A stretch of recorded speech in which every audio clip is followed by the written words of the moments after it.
18일 2021년도 주일입니다.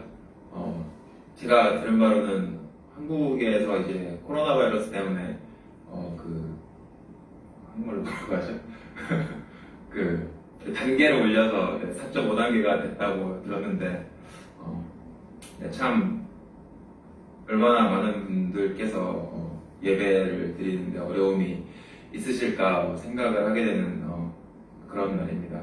하지만 성경에서 우리에게 가리키고 약속하는 것처럼 성부 하나님께서는 성령님과 그리고 진리 안에서 하나님을 섬기는 그리고 예배드리는 그런 사람들을 찾고 있다는 것을 저희가 알고 있사오니 저희가 묵상기도 하시면서 몸과 마음을 준비할 때 하나님께 은혜를 간구해서 저희가 비록 다 떨어져 있고 심지어 많은 분들이 스크린으로 예배를 드리고 계시지만 그럼에도 불구하고 하나님의 은혜를 맛보고 그리고 하나님의 선하심을 볼 수 있는 그런 예배가 될 수 있도록 해달라고 하나님께 기도를 드리는 시간을 갖도록 하겠습니다. 묵상 기도로 준비하도록 하시겠습니다. 기도하시겠습니다.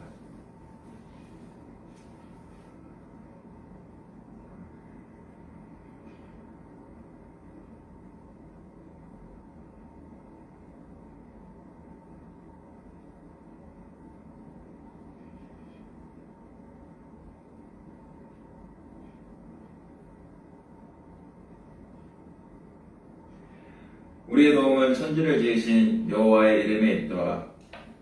오늘 예배로 부르면 시편 95편 1절부터 3절 말씀입니다. 오라 우리가 여호와께 노래하며 우리의 구원의 반석을 향하여 즐거이 외치자. 우리가 감사함으로 그 앞에 나아가며 시를 지어 즐거이 그를 노래하자. 여호와는 크신 하나님이시요 모든 신들보다 크신 왕이시기 때문이로다. 함께 기도하도록 하시겠습니다. 자신의 형상을 따라 사람에게 지식과 의와 참된 거룩함을 보여주시고 그들의 마음에 율법을 기록해 주신 우리 주 예수 그리스도의 아버지이신 하나님. 하나님께서는 사람을 지으시되 이성적이고 불변하는 영혼을 지닌 또한 그들의 마음에 율법을 기록하여 주시되 그 율법을 이행할 수 있는 능력도 주셨나이다. 이로써 하나님은 사람들이 하나님의 지혜와 능력과 공의와 선하심과 영광을 찬미하게 하시오니 감사와 영광을 올리옵나이다. 이처럼 하나님을 영화롭게 하고 하나님을 충만히 영원토록 즐거워하는 것이 사람의 으뜸가고 가장 높은 목적으로 삼으셨으니 저희를 도와주시옵소서. 비록 사람들은 죄에 오염되어 패했다고 할지라도 불완전하지만 그들 안에 있는 이성으로 사물의 상호관계를 관찰하고 파악하며 하나님께서 하신 창조의 일과 섭리의 일과 예언 성취의 일들을 깨달아 알고 온전히 하나님께 영광을 돌려야 할 것을 알고 있사옵나이다. 무엇보다도 하나님께서 택하신 자들에게 계시하신 말씀과 성령의 조명을 통해 이처럼 놀라운 사실들을 더욱 확실하게 알고 깨달아서 인생의 으뜸가고 가장 높은 목적을 따라 살 수 있도록 은혜를 주시오니 더욱 감사드리옵나이다. 일찍이 여호와께서 이르시되 내가 그들과 세운 나의 언약이 이러하니 곧 내 위에 있는 나의 영과 내 입에 둔 나의 말이 이제부터 영원하도록 내 입에서와 내 후손의 입에서와 내 후손의 후손의 입에서 떠나지 아니하리라 하시니라. 이렇게 약속하신 말씀에 따라 우리와 우리 후손들을 통하여 영원토록 영광 받으시옵소서. 너희의 이름이 하늘에 기록된 것으로 기뻐하라는 주님의 말씀에 의지하여 오늘도 주께서 부르신 부름에 합당한 예배와 경배를 드리옵나이다. 우리의 영광을 복되게 하옵소서. 그리고 은혜 받을 자들에게 은혜를 베풀어 주시옵소서. 우리 주 예수 그리스도의 이름으로 기도드리옵나이다. 아멘. 하나님께 찬송을 올려드리겠습니다. 찬송가 2장 찬양 성부 성자 성령입니다.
예수께서 들으시고 그들에게 이르시되 건강한 자에게는 의사가 쓸데없고 병든 자에게라야 쓸데가 있느니라. 나는 의인을 부르러 온 것이 아니요 죄인을 부르러 왔노라 하시니라. 마가복음에서 말하는 것처럼 예수님께서는 의인을 위해서 이 땅에 오신 것이 아니라 바로 죄인을 위해서 이 땅에 오셨습니다. 그 말의 뜻은 우리가 우리의 죄를 깨닫지 못하고 우리가 죄 중에 얼마나 비참하고 하나님의 형벌을 마땅히 받아야 할 존재인지를 알지 못한다면 우리가 하나님의 구원의 뜻을 또한 알 수 없다라는 뜻과도 같겠습니다. 하지만 하나님께서는 사랑과 선하심이 풍성하셔서 저희가 그러한 죄를 알고 있음에도 불구하고 저희가 그저 두려움에 떨고 낙망하고 있도록 만들지 아니하시고 저에게 오셔서 그리스도께서 하나님의 아들께서 의인을 위해서 온 것이 아니라 바로 죄인을 위해서 왔다고 우리에게 가르치고 계십니다. 그러므로 다음과 같은 죄 고백을 듣고 이제 죄를 고백하는 기도를 하시는 동안 우리의 마음을 점검함으로 하나님의 선하심을 더욱더 깨닫고 맛보는 그런 여러분과 제가 되기를 하나님께서 은혜를 허락해 주실 것입니다.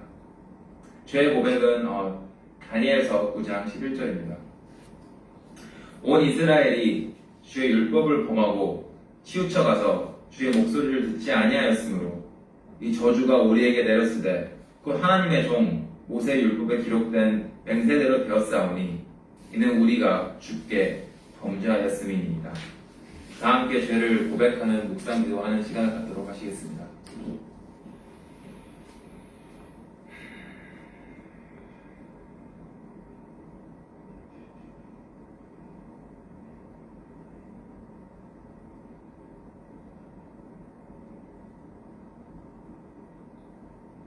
사명과 믿음의 응답은 이사야서 49장 19절부터 21절의 말씀입니다. 여러분이 들으시고 다 함께 대답을 하실 때 이 이사야서 텍스트 안에 그 새 창조의 언어가 있다는 사실을 주목해서 한번 들어보셨으면 좋겠습니다. 보라, 내가 새 일을 행하리니 이제 나타낼 것이라. 너희가 그것을 알지 못하겠느냐? 반드시 내가 광야의 길을 사막의 강을 내리니 장차 들짐승 곧 승냥이와 타조도 나를 존경할 것은 내가 광야의 물을 사막의 강들을 내어 내 백성 내가 택한 자에게 마시게 할 것이니라. 다 함께 읽으시겠습니다. 이 백성은 내가 나를 위하여 지었나니 나를 찬송하게 하려 함이라. 그러니까 이사야에서 말하고 싶은 것은 하나님께서 우리를 구원하셨을 때 그저 우리의 죄가 용서됐다는 차원에서 우리의 구원이 끝났다는 것이 아닙니다. 21절에서 말할 때 여러분이 같이 읽으셨을 때 하나님께서는 이 백성을 내가 나를 위하여 죄를 용서하였다고 말씀하실 수도 있었지만 그렇게 말씀하지 아니하시고 이 백성은 내가 나를 위하여 하나님의 영광을 위하여 지었나니 라고 말씀하셨습니다. 그러니까 예수 그리스도 안에서 여러분과 저는 새 창조물이 되는 것입니다. 그러므로 우리가 우리를 지으시고 그리고 우리의 죄를 용서해 주시고 또한 우리를 재창조해 주신 삼위일체 하나님께 찬송을 드리도록 하겠습니다. 찬송가 27장 빛나고 높은 보좌와입니다. 빛나고 높은 보좌와입니다. 찬송가 27장입니다.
20절부터 40절 말씀입니다. 민수기 29장 20절부터 챕터 끝까지입니다. 셋째 날에는 수송아지 11마리와 순양 2마리와 1년 된 어린 순양 14마리를 흠없는 것으로 바쳐라. 수송아지와 순양과 어린 순양과 함께 바치는 곡식 제물과 부어드리는 제물은 제각기 그 짐승 수요에 따라 규례대로 바쳐야 한다. 또 숫 염소 1마리와 속죄 제물로 바쳐라. 이것은 날마다 바치는 번제와 거기에 딸린 곡식 제물과 부어드리는 제물 외에 따로 바치는 것이다. 넷째 날에는 수송아지 10마리와 순양 2마리와 1년 된 어린 순양 14마리를 흠없는 것으로 바쳐라. 수송아지와 순양과 어린 순양과 함께 바치는 곡식 제물과 부어드리는 제물은 제각기 그 짐승 수요에 따라 규례대로 바쳐야 한다. 또 염소 1마리를 속죄 제물로 바쳐라. 이것은 날마다 바치는 번제와 거기에 딸리는 곡식 제물과 부어드리는 제물 외에 따로 바치는 것이다. 다섯째 날에는 수송아지 9마리와 순양 2마리와 1년 된 어린 순양 14마리를 흠없는 것으로 바쳐라. 수송아지와 순양과 어린 순양과 함께 바치는 곡식 제물과 부어드리는 제물은 제각기 짐승 수요에 따라 규례대로 바쳐야 한다. 또 염소 1마리를 속죄 제물로 바쳐라. 이것은 날마다 바치는 번제와 거기에 딸리는 곡식 제물과 부어드리는 제물 외에 따로 바치는 것이다. 여섯째 날에는 수송아지 8마리와 순양 2마리와 1년 된 어린 순양 14마리를 흠없는 것으로 바쳐라. 수송아지와 순양과 어린 순양과 함께 바치는 곡식 제물과 부어드리는 제물은 제각기 그 짐승 수요에 따라 규례대로 바쳐야 한다. 또 염소 1마리를 속죄제물로 바쳐라. 이것은 날마다 바치는 번제와 거기에 딸린 곡식 제물과 부어드리는 제물 외에 따로 바치는 것이다. 일곱째 날에는 수송아지 7마리와 순양 2마리와 1년 된 어린 순양 14마리를 흠없는 것으로 바쳐라. 수송아지와 순양과 어린 순양과 함께 바치는 곡식 제물과 부어드리는 제물은 제각기 그 짐승 수요에 따라 규례대로 바쳐야 한다. 또 순염소 1마리를 속죄 제물로 바쳐라. 이것은 날마다 바치는 번제와 거기에 딸린 곡식 제물과 부어드리는 제물 외에 따로 바치는 것이다. 여덟째 날에는 거룩한 모임을 열고 생업을 돕는 일을 아무것도 하지 말아라.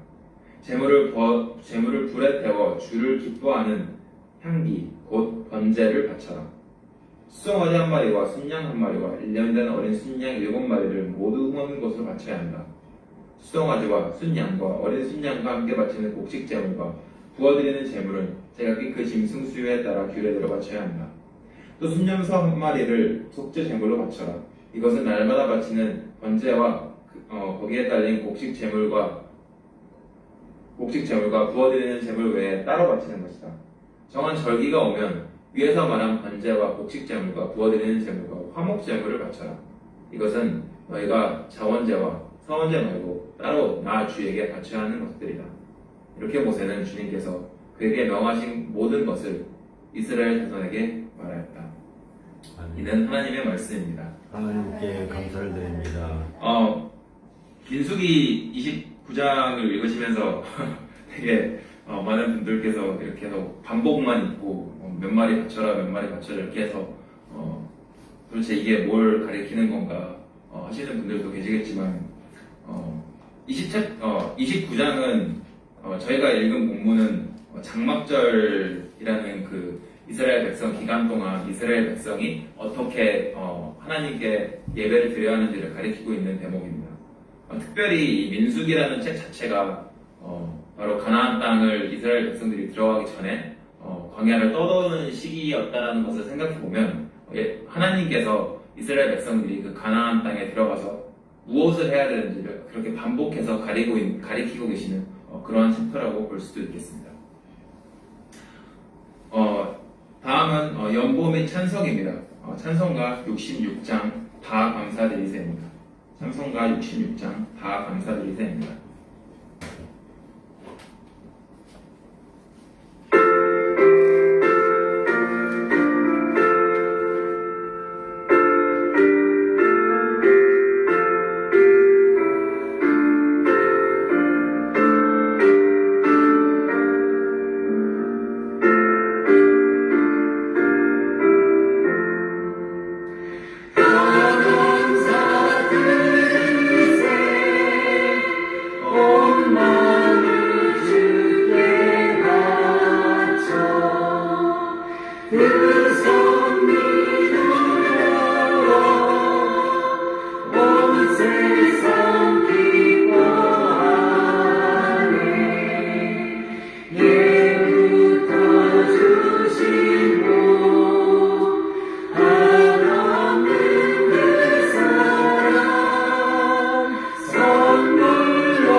다 함께 기도하도록 하시겠습니다.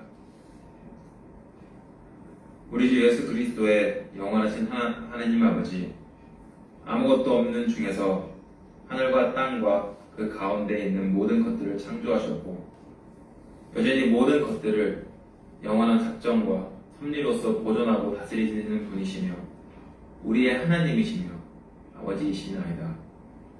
하나님께서는 우리의 몸과 영혼에 필요한 모든 것들을 공급하여 주시고 눈물 골짜기 같은 이 세상에서 우리에게 보낸 어떤 역경일지라도 마침내 모든 것이 협력하여 선을 이루게 하시는 전능하신 하나님이시며 신실한 아버지로서 기꺼이 그렇게 하시오니 감사와 영광을 올려옵나이다. 완전히 자비로우시고 공의로우신 하나님께서 그의 아들을 보내셔서 불순종의 죄를 범한 사람의 본성을 취하사 바로 그 동일한 본성으로 죄값을 다 치르도록 그의 가장 지독한 고난과 죽음에 의해서 죄의 형벌을 짊어지게 하셨나이다. 이처럼 하나님께서는 우리의 죄와 허물을 그의 아들에게 씌우심으로 그의 아들에 대하여 자신의 공의를 나타내셨고 또 죄책으로 인하여 정죄를 받아 마땅한 우리에게 그의 선하심과 자비하심을 쏟아부으셨나이다. 또한 하나님께서는 가장 완전한 사랑으로 그의 아들을 우리를 위해서 죽도록 내어주셨으며 우리가 그 아들을 통해 불멸과 영생을 얻도록 우리의 칭의를 위해 그의 아들을 부활시키셨나이다. 이처럼 그리스도께서 우리의 저주를 져주셨기 때문에 우리는 죄의 용서와 함께 몸과 영혼의 부활과 영원한 생명으로 충만케 되었사오니 감사를 드리옵나이다. 영원하시고 자비로우신 하나님 아버지, 그리스도의 속죄와 그 공로로 인하여 우리는 하나님의 자녀가 되는 권리를 누리게 되었음을 감사하나이다. 또한 우리가 그리스도와 연합함으로써 그리스도와 함께 실제 고난을 받되 그 고난을 통해 우리가 하나님의 상속자가 되었음을 나타내는 증거로 삼게 해주시네 또한 감사드리옵나이다. 이처럼 하나님과의 관계가 회복되고 하나님의 임재를 누리며 하나님께서 우리를 위해 예배하신 복을 누릴 수 있음에도 불구하고 우리에게는 하나님께 전적으로 순종하지 않으려고 하는 못된 버릇이 남아있음을 고백하나이다. 심지어 하나님보다는 세상에 누리는 즐거움을 쫓아가려고 하는 나쁜 버릇 또한 있음을 고백하나이다.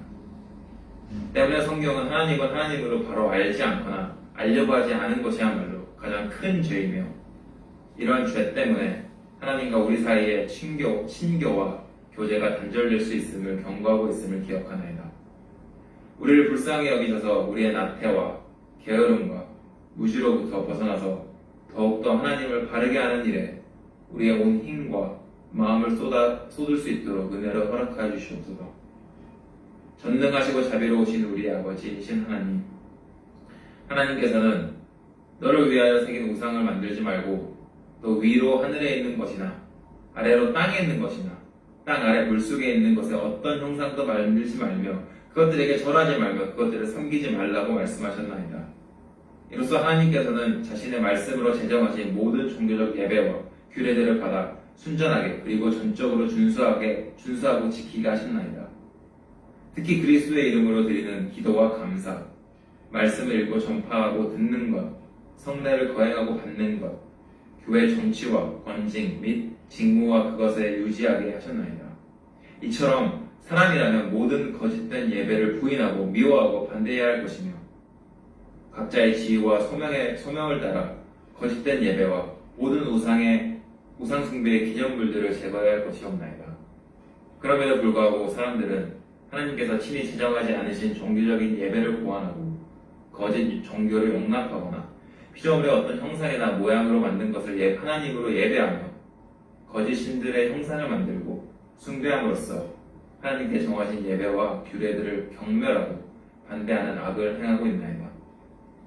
거짓 종교와 우상 숭배에 빠져있는 저들의 무지와 게으름을 불쌍히 여기시고 자기의 소유에 대한 하나님의 주권, 하나님 자신이 정한 예배에 대한 뜨거운 하나님의 열심과 모든 거짓된 경배를 영적 간음으로 여기심에 따라 저들을 향한 하나님의 분노로부터 벗어날 수 있도록 은혜로 허락하여 주시옵소서. 그리고 하나님을 미워하는 저들의 본성을 변화시키셔서 저들이 하나님을 사랑하고 그 계명을 지키는 사람들이 되어서 우리와 우리 자녀들에게 약속하신 하나님의 자비를 저들 또한 누리게 하옵소서. 오늘도 주께서 택하신 자녀들이 하나님 앞에 나와 경배를 드리옵나이다. 우리의 예배를 받으시옵고 살아서나 죽어서나 그리스도만이 우리의 유일한 위로가 될 수 있도록 하옵소서. 이 모든 말씀을 주 예수 그리스도의 이름으로 기도드리옵나이다. 아멘.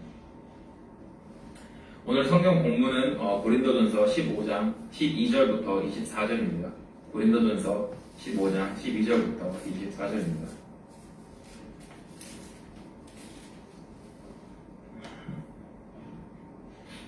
다음은 살아계신 하나님의 말씀입니다. 그리스도께서 죽은 사람 가운데서 살아나셨다고 우리가 전파하는데 어찌하여 여러분 가운데 더러는 죽은 사람의 부활이 없다고 말합니까? 죽은 사람의 부활이 없다면 그리스도께서 살아나지 못하셨을 것입니다. 그리스도께서 살아나지 않으셨다면 우리의 선포도 헛되고 여러분의 믿음도 헛될 것입니다. 우리는 또한 하나님을 거짓되이 증언하는 자로 판명될 것입니다. 그것은 죽은 사람이 살아나는 일이 정말로 없다면 하나님께서 그리스도를 살리시지 아니하셨을 터인데도 하나님께서 그리스도를 살리셨다고 하나님에 대하여 우리가 증언하기 때문입니다. 죽은 사람들이 살아나는 일이 없다면 그리스도께서 살아나는 일도 없었을 것입니다. 그리스도께서 살아나지 않으셨다면 여러분의 믿음은 헛된 것이 되고 여러분은 아직 죄 가운데 있을 것입니다. 그리고 그리스도 안에서 잠든 사람들도 멸망하였을 것입니다. 그리스도 안에서 우리가 바라는 것이 이 세상에만 해당되는 것이라면 우리는 모든 사람 가운데서 가장 불쌍한 사람이 될 것입니다. 그러나 이제 그리스도께서는 죽은 사람들 가운데서 살아나서 잠든 사람들의 첫 열매가 되었습니다. 한 사람으로 말미암아 죽음이 들어왔으니 또한 한 사람으로 말미암아 죽은 사람의 부활도 들어옵니다. 아담 안에서 모든 사람이 죽는 것과 같이 그리스도 안에서 모든 사람이 살아나게 될 것입니다.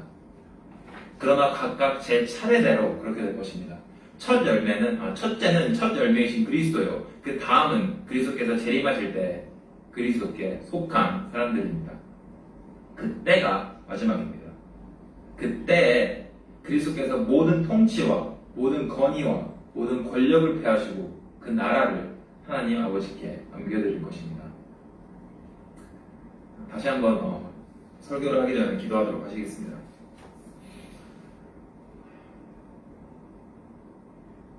진리이신 하나님 아버지, 저희의 나약함과 저희의 무지와 나태함을 저희가 알고 있사오니 하나님의 조명 없이는 저희가 그 어떠한 것도 이해할 수 없고 그 어떠한 것도 마음속에 품을 수 없다는 것을 알고 있사오니 듣는 자들이나 설파하는 자들이나 믿음으로써 하나님의 말씀을 듣고 믿고 따를 수 있도록 해주시옵소서.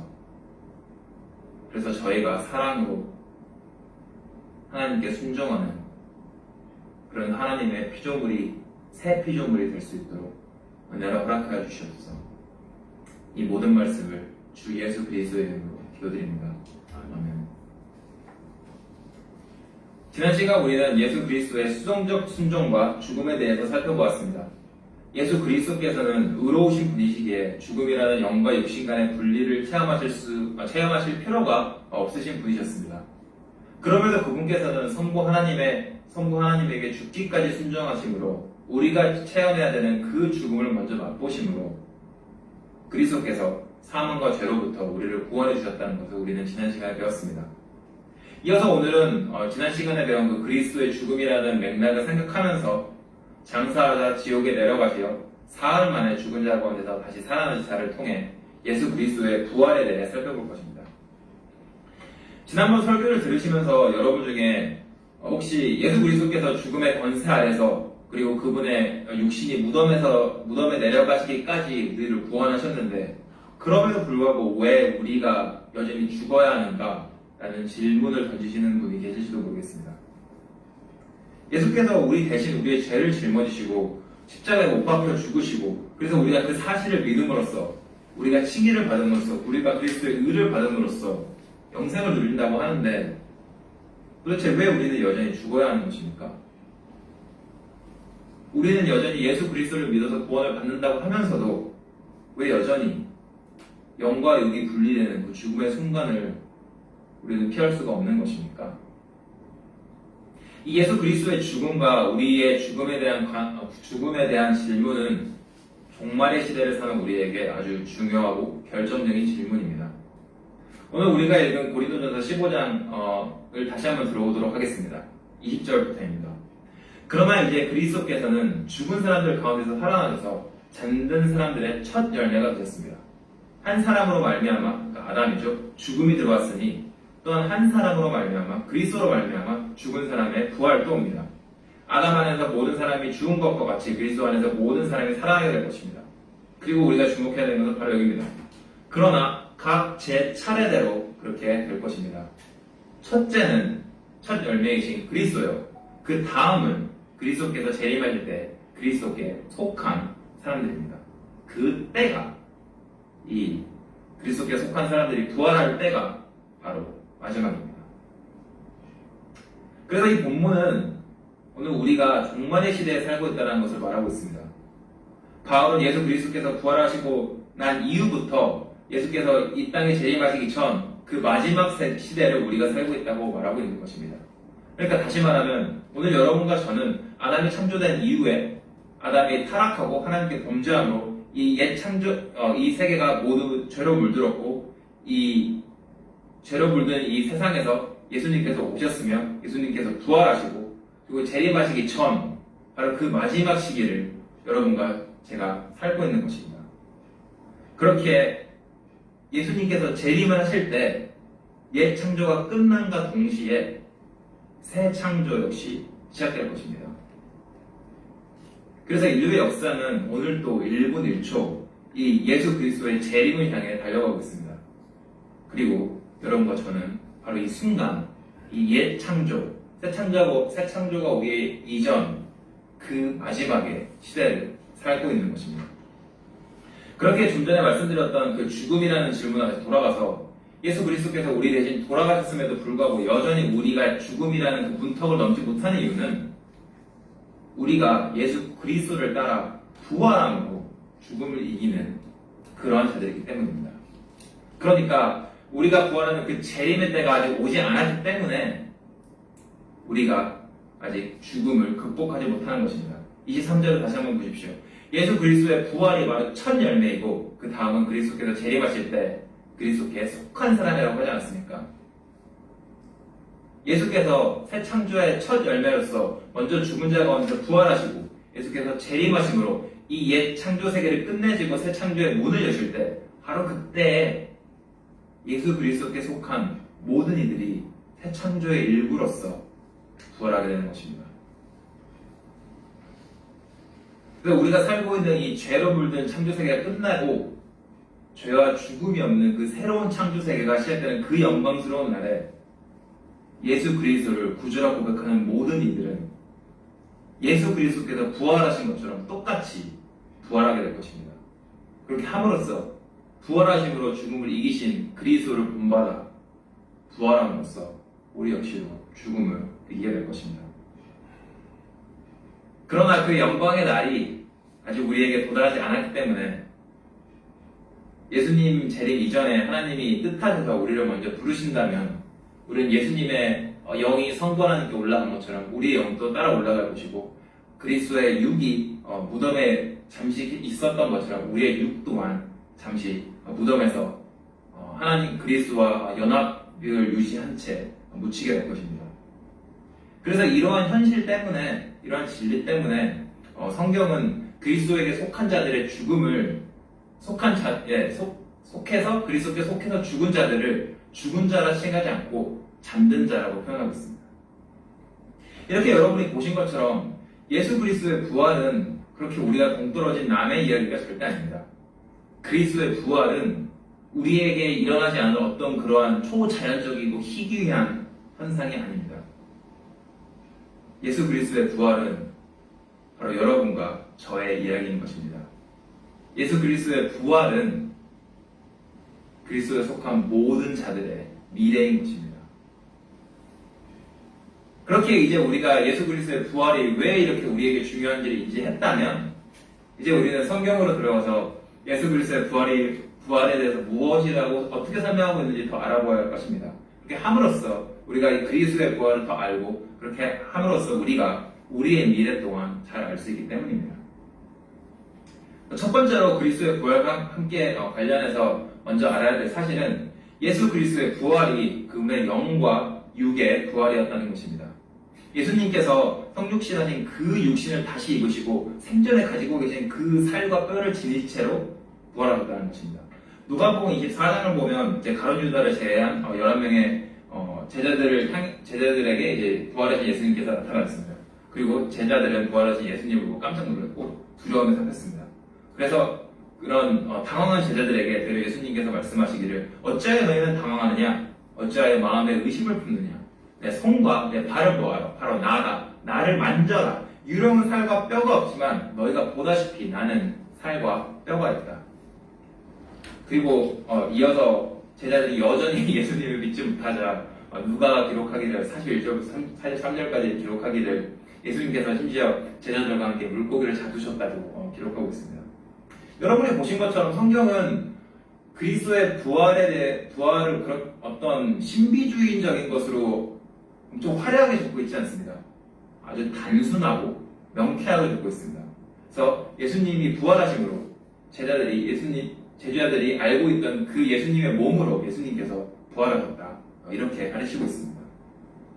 두 번째로 그리스도의 부활과 관련해서 우리가 알아야 될 사실은 그리스도의 부활이 바로 그리스도의 의로움에 대한 하나님의 증거하심이라는 것입니다.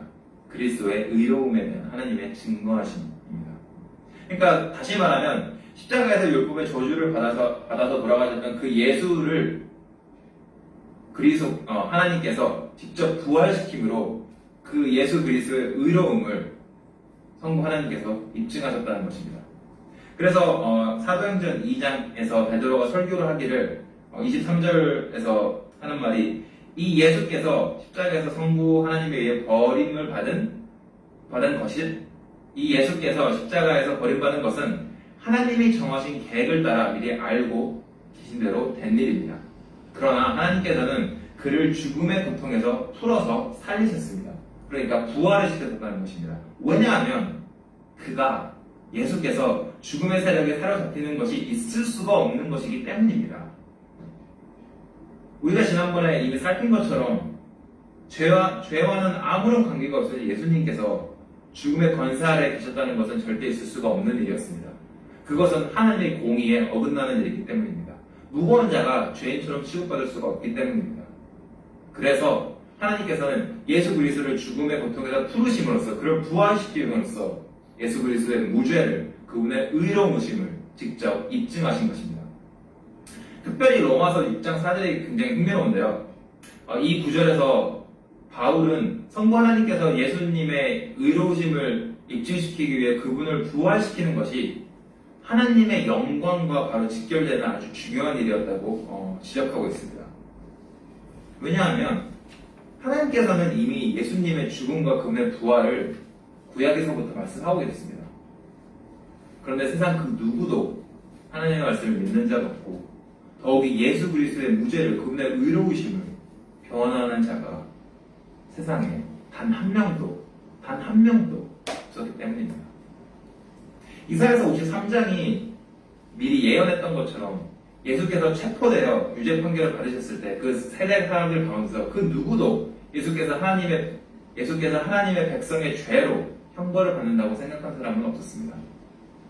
되려 이스라엘 백성들은 예수께서 죄를 지어서 하나님에게 직접 맞으며 하나님에게 직접 고난을 받는다고 멸시하였습니다.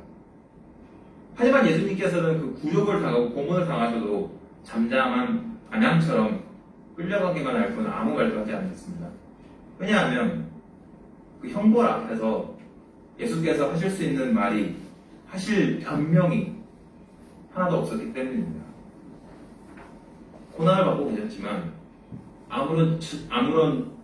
아무렇게 지은 죄가 없으시기 때문에 그저 말없이 잠잠히 계셨던 것입니다. 그렇게 성부 하나님께서는 세상이 인정하지 않는 그분의 아들의 그 의로움을 변호하셨습니다. 베드로가 설교했던 것처럼 예수께서 버림받으신 것이 그분의 죄 때문이 아니라 하나님의 구원 계획에 의한 것이라는 그 사실을 하나님께서 직접 증명하셔야 됐던 것입니다. 그래서 그분의 영광을 통해서, 영광에 의해서 바로 예수 그리스도를 죽은 자로부터 살리셨습니다. 따라서 마지막으로 성부 하나님께서 그분의 권능을 통해 예수를 부활시킴으로써 예수님이 의로운 자라는 것을 증명하실 뿐만 아니라 그 부활을 통해 바로 그 의로운 예수가 성부 하나님과 동등한 하나님이라는 것을 세상에 선포하였습니다. 하나님이신 예수 그리스도의 영광이 곧 성부 하나님의 영광과 같은 것이었기 때문입니다. 즉 세상이 천박하게 여기는 예수 그리스도의 이름을 그 세상 그 어떠한 이름보다 가장 높이 여김으로써, 높이 만드심으로써 성부 하나님께서 그리스도의 영광을 직접 수호하신 것입니다. 그래서 바울은 빌립보서 2장 9절부터 10절에서 예수 그리스도의 낮아지심을 설명한 이후에 성부 하나님께서 직접 예수의 이름을 지극히 높이시고 모든 이름 위에 뛰어난 이름을 주셨다고 한 이후에 그 예수의 높으신 이름 앞에 하늘과 땅 위와 땅 아래에 있는 모든 것들이 무릎을 꿇고 모두가 예수 그리스도가 주님이시라 고백하도록 만드셨습니다. 그러니까 우리가 지금 부활하신 그 예수 그리스도를, 하늘에 계신 그 예수 그리스도를 주라 고백하는 것과 같은 것입니다. 모든 천지 만물이 육신을 입고 부활하신 그 하나님이신 예수 그리스도, 그분을 하나님으로 섬기고 그분께 영광을 돌리는 것입니다. 이렇게 하나님께서는 그분의 권능에 따라 예수 그리스도께서 다시 성육신하신 그 영과 육을 입고 죽은 자로부터 일어나도록 하셨고 그리스도의 의로움을 증명하시기 위해 직접 하나님께서 부활시키셨으며 또한 스스로의 영광을 위해 성부 하나님의 구원 계획으로 성취하신 그 예수 그리스도를 부활시키셨습니다. 그리고 그렇게 하심으로 예수 그리스도가 바로 하나님의 이름이라는 것을 세상에 선포하셨습니다. 그래서 요한계시록 1장 18절에서 예수님께서는 직접 스스로에 대해 이렇게 말씀하십니다. 나는 처음이요 마지막이다. 살아있는 자라. 나는 한번 죽었으나 보아라. 영원 무궁토로 살아있어서 사망과 지옥의 열쇠를 가지고 있다.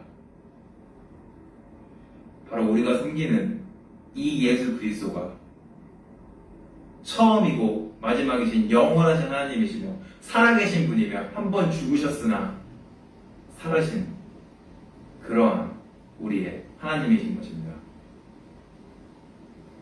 우리는 이미 서론에서 그리스도인의 부활이 첫 열매이신 그리스도의 부활을 따라간다는 것을 확인했습니다. 그리고 예수 그리스도의 부활이 바로 우리의 미래라는 것 또한 우리는 알고 있습니다.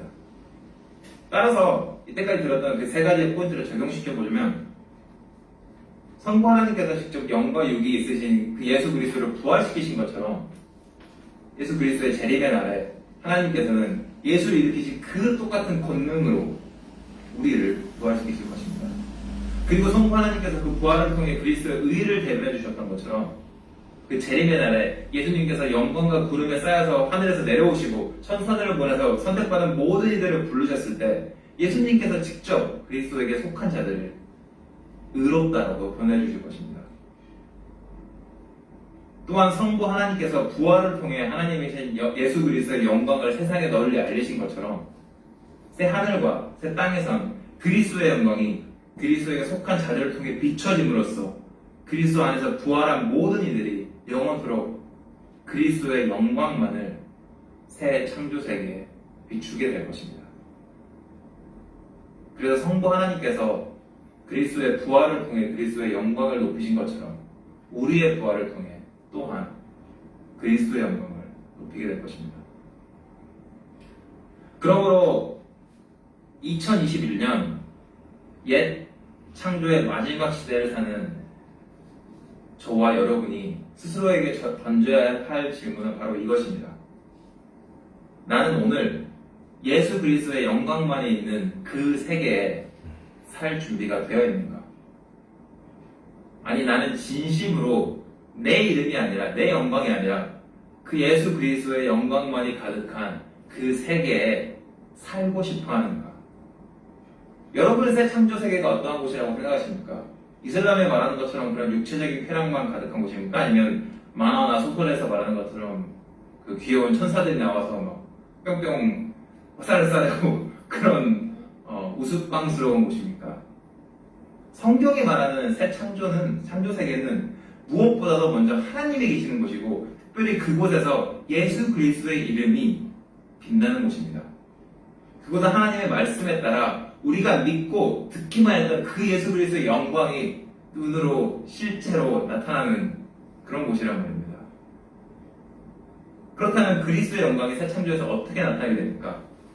바로 그리스도에게 속한 자들, 그리스도 안에서 부활한 자들을 통해 나타납니다. 믿음으로 죄에 대해서 죽고 그리스도 예수 안에서 믿음으로 살았던 그들을 통해 나타나는 것입니다. 내 영과 육이 내 존재가 아니라 나를 위해서 사는 것이 아니라 예수 그리스도의 이름을 위해서 그분을 위해 존재하는 자들을 통해 나타납니다. 이제 내가 육체 가운데서 사는 것은 나를 사랑하사 나를 위하여 자기 몸을 버리신 하나님의 아들을 믿는 믿음 안에서 사는 것이라고 고백했던 자들에게 그리스도의 영광이 나타납니다. 그래서 하나님이신 예수 그리스도께 경배를 영원토록 드리고 그분을 영원토록 즐거워하는 그런 자들이 모인 곳이 바로 새 창조 세계인 것입니다. 반면 하나님과 함께 살고 싶어하지 않는 자들, 그리고 예수 그리스도의 이름을 증오하는 자들은 절대 이 창조 세계에 들어갈 수가 없습니다. 왜냐하면 그들은 그리스도의 영광에 적합한 자들이 아니기 때문입니다. 아니, 사실 그냥 단순히 적합해서 그들이 이 세계에 들어갈 수 없는 것뿐만 아니라 그들 자신도 이 창조 세계에 들어가고 싶어 하지 않습니다. 왜냐하면 그들 스스로가 예수 그리스도께 영광을 돌리는 것을 원하지 않기 때문입니다. 그들 스스로가 예수의 영광이 드러나는 것에 만족하지 못해서 이를 빠득빠득 걸면서 증오 안에 가득 차 있는 자들이기 때문입니다. 그래서 요한계시록 20장 8절에서 10절까지에서는 심지어 원수인 사탄들과 한편의 측면에 서서 예수의 이름을 폐하기 위해서 전쟁이라도 불사를 그런 모습으로 예수 그리스도의 영광에 적합하지 않는 자들을 묘사하고 있습니다. 그러므로 샤도스교회 성도 여러분은 예수 그리스도의 영광이 드러나는 그 창조 세계, 그 새로운 창조 세계에 거하실 준비가 됐습니까? 여러분은 여러분의 이름이 아니라 그리스도의 이름이 드러나는 그 세계에 들어가고 싶으십니까? 다시 한번 예수 그리스도를 믿는 그 믿음을 점검함으로써 새 창조에 걸맞는 이들이 되십시오. 예배소서 2장 10절에서는 그리스도인들을 가리켜서 하나님께서 그리스도 예수 안에서 우리를 다시 빚은 자, 다시 창조한 자라고 가르치고 있습니다. 이어서 4장 22절에서 24절에서는 그리스도인들이 욕정에 따라 살던 지난날의 그 옛사람을 버리고 마음의 영을 새롭게 하고 하나님의 형상에 따라 새로 빚어진 새 사람들이라고 가리키고 있습니다. 그러니까 예수 그리스도를 믿는 신자들은 그리스도 안에서 이미 재창조된 사람들인 것입니다. 이미 예수 그리스도 그분 자체를 입은 자들인 것입니다.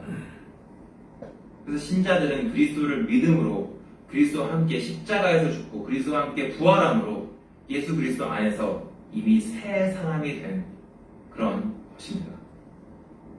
그래서 사도 요한이 말하는 것처럼 예수 그리스도의 이름을 믿는 자들은 바로 하나님에게서 태어난 자들, 다시 태어난 자들, 즉 하늘에서 태어난 자들인 것입니다. 그렇기에 여러분이 예수 그리스도를 여러분의 주님으로 믿는 신자라고 여기신다면 여러분은 이미 예수 그리스도의 부활을 누리고 있는 자들인 것입니다. 그리고 하나님의 말씀에 순종하고 하나님의 말씀에 합당하게 삶으로써 여러분은 이미 이 옛 창조 세계에서 마치 새 창조 세계를 살고 있는 것처럼 살고 계시는 것입니다. 반면 이 설교를 듣는 여러분 중에 예수 그리스도를 여러분의 주님으로 아직 믿고 계시지 않는다면 여러분이 여러분의 욕정대로 살았던 그 지난 죄된 날들을 회개하시고 예수 그리스도 안에서 새 사람이 되어달라고 간청하십시오. 요한복음 15장 7절에서 예수님께서는 너희가 내 안에 거하고 내 말이 너희 안에 거하면 무엇이든지 원하는 대로 구하라. 그리하면 이루리라. 라고 약속하셨습니다. 오늘 부활하신 예수 그리스도, 하나님이신 예수 그리스도, 그분을 믿으십시오. 그리고 부활하신 예수 그리스도를 찾으시고 그분 앞에서 새로운 생명을 간구하십시오. 그래서 예수 그리스도라는 그 부활의 복음이 진정으로 여러분 안에 거할 수 있도록 하나님께 구하십시오. 그렇게 함으로써 예수 그리스도의 부활이 남의 이야기가 아니라 바로 여러분의 미래가 될 수 있도록 하나님께 은혜를 구하십시오. 기도하도록 하시겠습니다.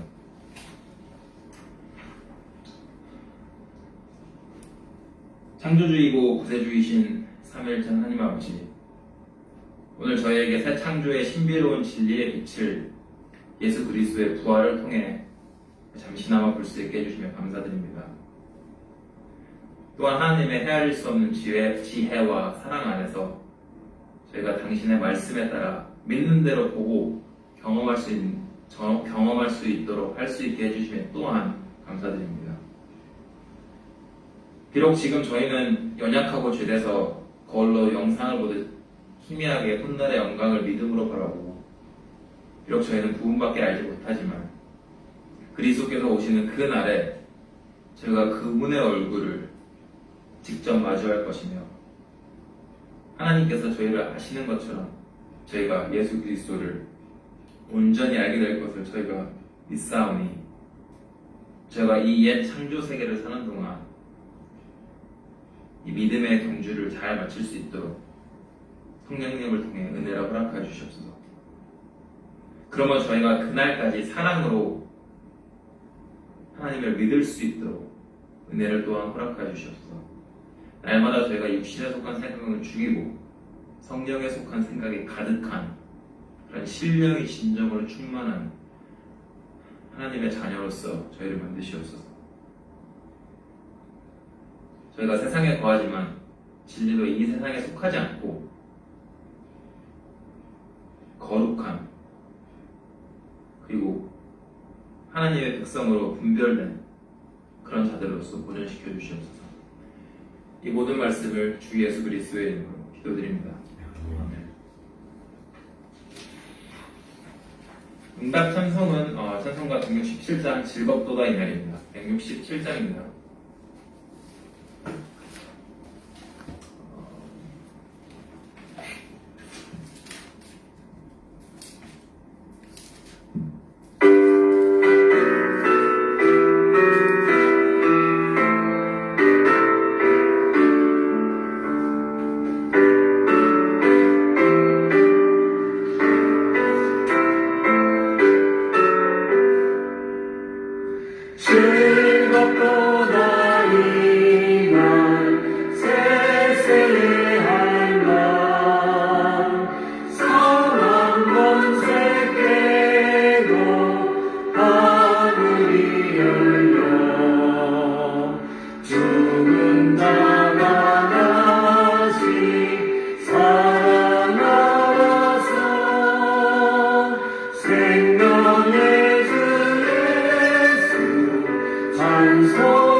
주만 바라고 깊이 우가서 승리하신 주를 찬송하도다.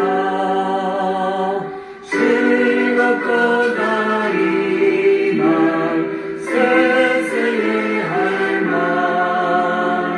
사랑 권세계로 승리하셨네.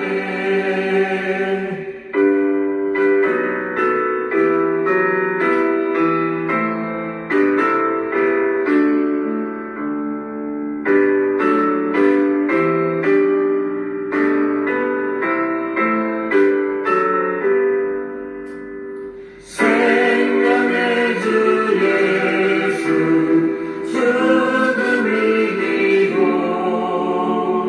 무거운 문을 열고 살아나셨네. 주의 말씀대로 이루어져서 사흘 만에 다시 살아나셨네. 즐겁도다 이 날 세세의 할 말 사망 권세계로 승리하셨네.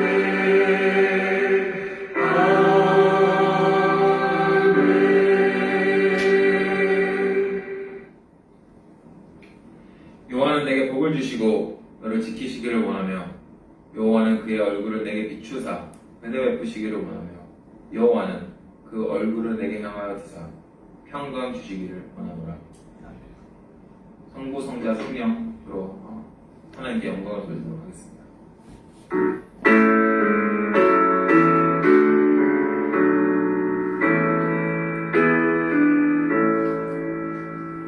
성부 성자와 성령 찬송과 영광 돌려보내세. 태초로 지금까지 또 영원 누구도록 성삼위께 영광 영광.